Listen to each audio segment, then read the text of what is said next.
and Eric Spoelstra are so great. Why didn't any stars want to come and play with Jimmy Butler over the last couple of years? Well, why weren't they able to add? They had to trade for them. But at the same time, maybe they didn't want to be traded to Miami. Well, you don't think they tried to get Damian Lillard? You don't think they tried to do that? You don't think they tried to get Durant the first time around? All I know is there hasn't been a big-time star to come through in Miami outside of Jimmy Butler in a very long time. And I find it hard to believe that they couldn't pair any – or not hard to believe. I find it crazy, rather, that they didn't – like after the first finals run, they didn't necessarily go out and get that number 2 or another superstar to help with Butler. And listen – if you think it's going to work, if you think it's going to get better, fair play to you with Tyler Hero, Bam Adebayo, and company. But I thought they had a real chance after that first run to the championship in the bubble to really take advantage and add a second star for Jimmy Butler. It never happened. Hold on. That's why I asked the question, can they get the stars? How did it work with the Nets? You're saying it's going to work. Hold on. The Nets did the same thing. How'd that work out for them? The Nets would put everything in to 2 or 3 stars. How'd that work out? But the Nets. How often does it work out? Let me say this: the Nets don't have the great Pat Riley and the great Spoelstra to figure it out. The Miami had stars come in. They had a big 3 come in, and they've won. I think they've proven. Agency. I think, Kyle, that the Heat have proven that if they were able to bring in a lot of stars, that they'd be able to handle a lot of egos. You're talking about acquiring stars. It's not an ego thing. It's not an ego thing. The Nets put all their eggs into one basket, and because Kyrie Irving got hurt and because Durant's foot was too big, that's the reason that team did not win a title. But they still did a whole lot of nothing. They did a whole lot of nothing after putting all of it into 3 stars, and now they're a mess. So maybe that's why the Heat are the Heat, because they don't invest that much capital into such a minute chance to make a run that it all works out. The Suns, they did the same exact thing. How do you think the Suns are doing right now? It doesn't, Kyle. It doesn't work sometimes. I'm not trying. You're talking about acquiring stars, not signing stars. You can't compare it to the big 3 because that was signing stars. I'm not going to sit here and act like that those 2 scenarios aren't disasters. The Nets are still recovering from it, and Phoenix is about to go into what the Nets went through for the last couple of years. I understand that. But at the same time, I'm kind of with Butler in the sense of what have the Heat done? I understand they've been to championships. I know that they've been competing for the Larry O'Brien trophy more often than not the last couple of years, but they still haven't won anything. And now I think they're worse off without Butler than they possibly could and are stuck in limbo. And I think they're in between of wanting to lose games and wanting to win games. I think this is the worst place the Heat have been since probably post-LeBron. Would you agree on that? Why do you have such a – why don't you believe that they'll be able to do it? They were able to do it post-LeBron. They were able to do it post-Shaq. They were able to do it now. You don't think they're going to do it post-Butler? They need to get a star in the building. Okay. And Kyle, I understand. They didn't do it in a month since they traded Butler, so we're going to call fire? But they needed a star in the building 2-3 years ago with Butler. You get what I'm saying? They made the choice that, hey, with Adebayo and Hero and the role players that we have available, and they had good ones, with the role players that got big contracts elsewhere. You're talking about Strus, you're talking about Vincent, you're talking about Martin. They're great role players. Those are great, but they need a star. They valued that. And you know what? They gave a good shot. And should they have gotten another star? Maybe. Should they have tried a little harder? Should they have given up a little capital? Maybe. But the Bucks did with Lillard. How's that working? You gotta. There's no guarantee that it does work. And I think the Heat are not willing to do that. I'll never put my nose up to a team that's trying to go for it, though. That's my rule. Like, I'm not going to sit here. Like, at the time, that's fine. But I thought the trying Milwaukee to go for it and falling on your face, and then how do they look? Wouldn't you rather try to go for it, fall on your face, than be where you're at right now? You don't think the Heat tried to go for it? They went to 2 NBA championships. They've been to two NBA finals. You know that's not going for it? I think they got lucky.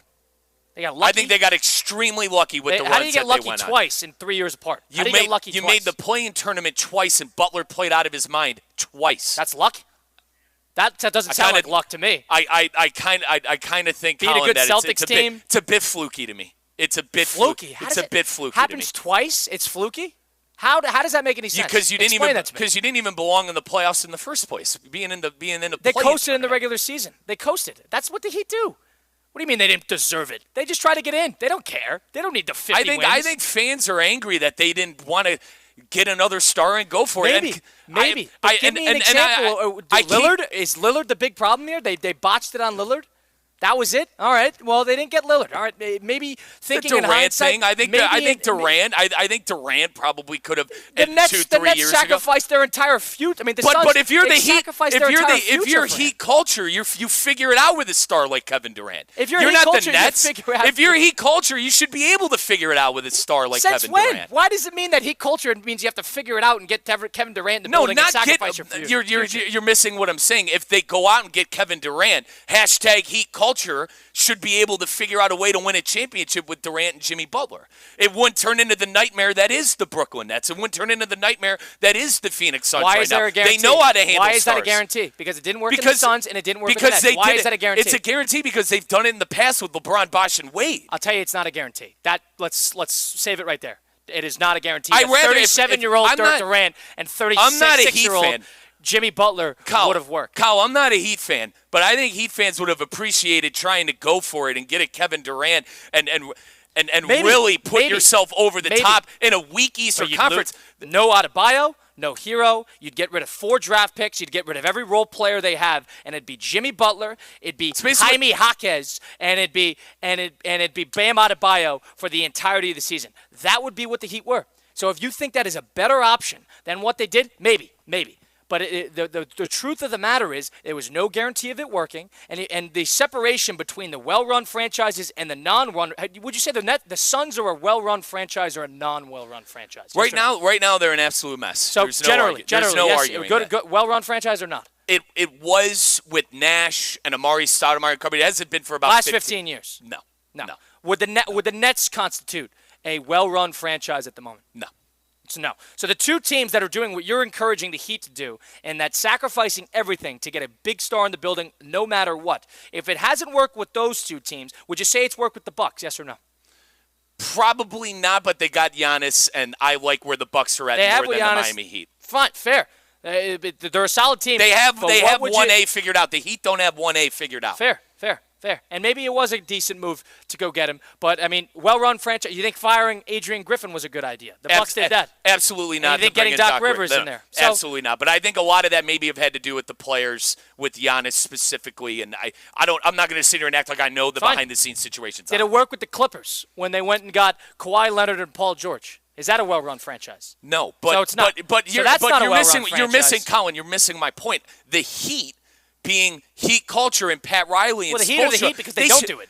The Heat are the Heat because they don't do it. But they did it and won 2 championships off of it with LeBron and Bosh. They signed 2 players. They didn't go and sacrifice a future to go get Paul George. Okay, all right. Let's turn the tables then. Do players want to go and play for the Heat? I say no. I don't think a big star wants to go play for the Heat right now. Miami's not on the big-time destinations right now, like maybe the Celtics, the Lakers, and other teams in the NBA. I think they see what happened with Butler and go, why the hell do I want to go there? Now, Jimmy Butler, we could both agree that Jimmy Butler, in my opinion, is kind of a PR nightmare. And with everything that happened there, he's not your average star. I think he's more difficult than your average star. But Colin, I'm not sure once free agency rolls around for a lot of these big guys, I don't know if Miami is the first destination. And it's crazy because it's a phenomenal place to live, obviously. The weather is great. It's what we think a well-run organization. What tells you that? What tells you that? They didn't go acquire stars? That tells you that? There's not a lot of free agent guys just walking down the street that are going to go sign somewhere. The Heat are stubborn. There's no doubt about that. You're 100% on point. They're stubborn. They think they're a little better than they are. I completely agree. But I don't think that the grand scope of things, that the answer was, the keys to the castle was to sacrifice everything to get Durant in the future. There is no guarantee that would have worked. Would it be a little better than what it is right now? And maybe a little more grim of an outlook comparatively to what it is now? Or a little better of an outlook comparatively? Maybe. Yeah, there might be an argument there. But there is no guarantee that it would have worked. At the time, and listen, I understand you got to put together a roster.